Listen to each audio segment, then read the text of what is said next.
Hello guys, welcome back on my YouTube channel NT NET classes and this is Nikita Rajput. स्वागत है आप सबका एक बार फिर से मेरे NT NET classes YouTube channel पर।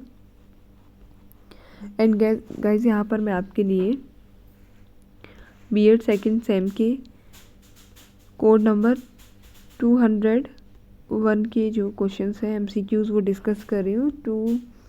201 जो कोड है उसमें शिक्षण अधिगम के परिप्रेक्ष्य यानी टीचिंग एंड लर्निंग एक्सपेक्टेस में जो पर्सपेक्टिव्स में जो यूनिट्स दे रखे हैं, हम ऑलरेडी 2 यूनिट के क्वेश्चन डिस्कस कर चुके हैं।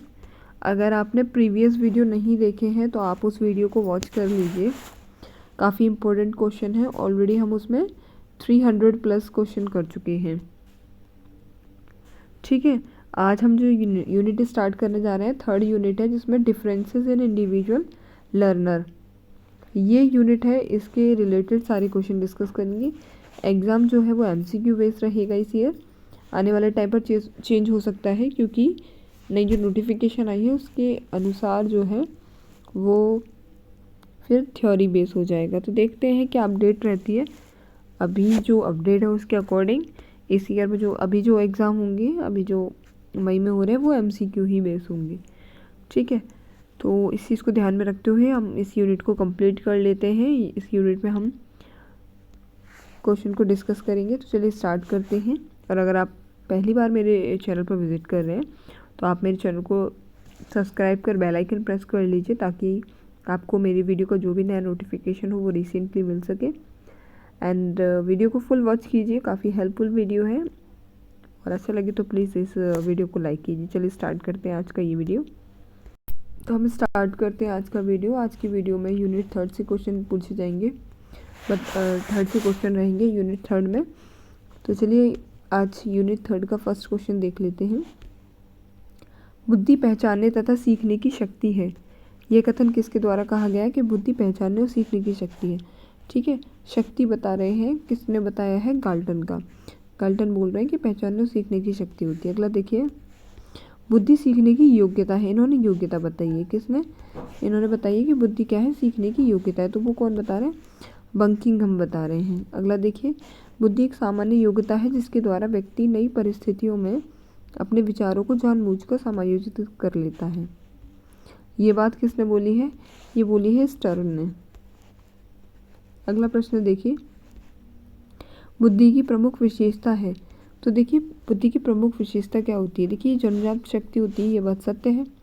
ठीक है, बुद्धि जो होती है वो जन्मजात होती है, बस उसको आपको स्टडी करके और चीज़ों को डिटेल में गो थ्रू करके धीरे धीरे वैसे जो हम लाइफ टाइम में सीखते हैं वो सभी इससे बढ़ाते हैं हम इसमें। ठीक है, बुद्धि और ज्ञान में अंतर होता है, ये बात सत्य है। बुद्धि सीखने की क्षमता है, ये बात भी सत्य है। तो इस हिसाब से यहाँ पर ऑल ऑफ द एबव होगा। Option D will be the correct answer. अगला देखिए, सन 1860 में यह सीखना सिद्ध किया था, सन 1860 में यह किसने सिद्ध किया था कि व्यक्तियों में उच्च बौद्धिक योग्यता उनके वंशानुक्रम का परिणाम होती है। ये काफ़ी इम्पोर्टेंट है। ये बोल रहे थे कि जो उच्च बौद्धिक होते हैं वो योग्यता होती है जो वंशानुक्रम होती है। तो ये बोल रहा है गाल्टन। ठीक है, अगला देखिए, बुद्धि सापेक्ष रूप में नवीन परिस्थितियों में अभियोजन करने की जन्मजात योग्यता होती है। ये बोला है बर्ट का। देखिए, ये जो ऑथर होते हैं इनके कोई भी डेफिनेशन पूछ ली जाती है तो इसके आप हैंड नोट्स बना लें, ज़्यादा बेटर रहेगा, बिकॉज इससे क्वेश्चन पूछ लिया जाता है। अगला देखिए, बुद्धि और ज्ञान में अंतर है। क्या अंतर होता है? देखिए, पहला देखिए ऑप्शन, बुद्धि जन्मजात होती है, ज्ञान अर्जित होता है। ये सत्य है, बुद्धि जो होती है वो जन्मजात होगी, लेकिन आपको ज्ञान के जरिए से ज्ञान अर्जित करके बुद्धि का इस्तेमाल करते हैं आप। अगला है, बुद्धि प्राय एक सी होती है, ज्ञान में वृद्धि की जा सकती है। ये भी सत्य है। अगला देखिए, जानकारी प्राप्त करना ज्ञान है, ज्ञान को जीवन में प्रयुक्त करना बुद्धि है। ये भी बात करेक्ट है। तो इसके according option D will be the correct answer. अगला देखिए, स्टैनफोर्ड बिने स्केल का विकास किस देश में किया गया था? तो ये यूएसए में हुआ था। मनोविज्ञान थॉर्नडाइक के अनुसार बुद्धि क्या होती है? अमूर्त होती है, बुद्धि मूर्त भी होती है। ठीक है, तो C will be the correct answer. Next question देखिए, बुद्धि के एक खंड के सिद्धांत के समर्थक है। एक खंड सिद्धांत के समर्थक कौन है? बिन, टर्मन और स्टर्न। अगला देखिए, बुद्धि के द्विकारक सिद्धांत का प्रतिपादन किसने किया? द्विकारक सिद्धांत की बात करें तो स्वीयरमैन है। ठीक है, द्विकारक क्या है? स्वीयरमैन की है। और एक खंड सिद्धांत किसका है? बिने, टर्मन और स्टर्न। तो देखिए ये क्वेश्चन बहुत ही इम्पोर्टेंट क्वेश्चन है, मार्क कर लीजिए आप, एग्ज़ाम में पूछे जाते हैं। और ये काफ़ी ज़्यादा इम्पोर्टेंट है कि त्रिआयामी सिद्धांत किसने दिया है? बुद्धि का त्रिआयामी सिद्धांत दिया है गिलफर्ड ने। ठीक है, अगला देखिए, बिने साइमन परीक्षण में संशोधन करने वाले हैं। बिने साइमन परीक्षण में कौन संशोधन करने वाले हैं? टर्मन करने वाले हैं। अगला देखिए, बुद्धि लब्धि यानी आईक्यू का आविष्कार किस मनोवैज्ञानिक ने किया? काफ़ी इम्पोर्टेंट है, किसने किया है? टर्मन ने किया है आईक्यू का। ठीक है, और आईक्यू की गणना का क्या सूत्र है? तो गणना का जो सूत्र होता है वो होता है MA/CA × 100।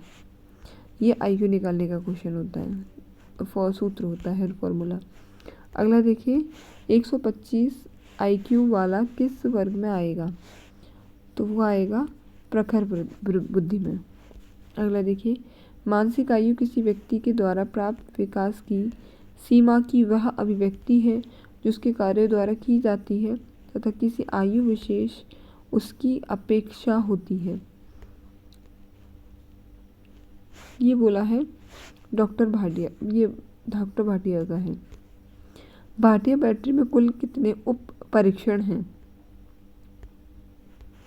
तो जो भाटिया बैटरी है उसमें 5 उप परीक्षण हैं। अगला देखिए, एस जलोटा के साधारण मानसिक योग्यता परीक्षण 1963 प्रश्न हैं।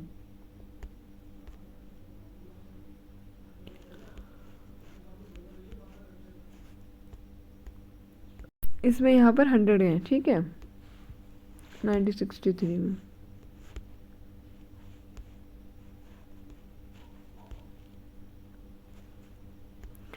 देखिए काफ़ी इम्पोर्टेंट है 100 वाला।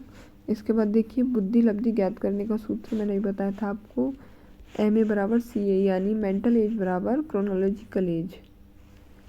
MA/CA, MA/CA × 100। ये है मेंटल एज, जो मेंटल एज होती है, और ये क्रोनोलॉजिकल एज होती है। अगला देखिए, यदि एक बालक की वास्तविक आयु 16 वर्ष है और उसकी मानसिक आयु 20 वर्ष है तो उसकी बुद्धि क्या होगी? तो देखिए यहाँ पर प्रश्न में पूछा गया है कि यदि एक बालक की वास्तविक आयु क्या है? 16 वर्ष है और उसकी मानसिक आयु क्या दे रखी है? 20 वर्ष। तो उसकी आईक्यू पूछे, आईक्यू कैसे ज्ञात किया जाएगा? तो देखिए मैं आपको यहाँ पर आईक्यू निकालने का फॉर्मूला बता देती हूँ, अगर आपको कोई भी प्रश्न पूछे तो आप इजीली उस क्वेश्चन को कर पाएँ। जैसे कि हमें पता है मेंटल एज अपॉन CA × 100, यही फार्मूला है। ठीक है, यही फार्मूला का यूज़ करेंगे। तो मेंटल आयु कितनी दे रखी है? 20 दे रखी है, और वास्तविक एज दे रखी है 16 अपॉन × 100। ठीक है, अब इसे काट दीजिए। अब हम इसको काट देते हैं।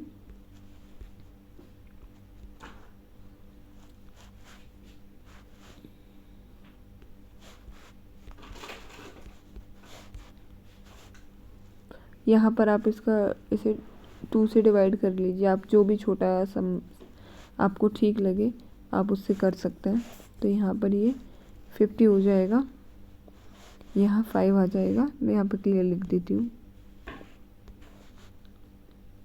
यहाँ 5 आ गया, यहाँ 50 हो गया, इधर 2 हो गया। ठीक है, 50 में 5 का किया 250 डिवाइड 2, 1 जा 2 और 2 2 जा 4 और लास्ट का 0 इधर कैरी हो गया, 2 5 जा 10। तो इसका जो आंसर है वो 125 है। ठीक है, तो इस प्रकार से इसके जो आंसर आएगा वो 125 आएगा। उसके बाद है 25 से 46 बुद्धि लब्धि बालक किस श्रेणी के अंतर्गत आते हैं? तो देखिए जो आईक्यू की जो कैटेगरीज दे रखी हैं आप उसको एक बार बुक से पढ़ लीजिए, और हो सके उन्हें याद कर लीजिए, क्योंकि किसी भी एज की पूछी तो आप उसे कर सकें। मूर्ख बालक होता है 25 से 46। ठीक है। अति भावन बालकों का बुद्धिलब्धि मान होता है। आज की इस वीडियो का ये लास्ट क्वेश्चन है। अति प्रतिभावन बालकों की बुद्धिलब्धि का मान होता है, तो वो होता है 140 से 169 के मध्य। ठीक है। होप आपको आज की वीडियो अच्छी लगी। इसी तरह की और वीडियो के लिए बने रहिए हमारे साथ। Thank you so much.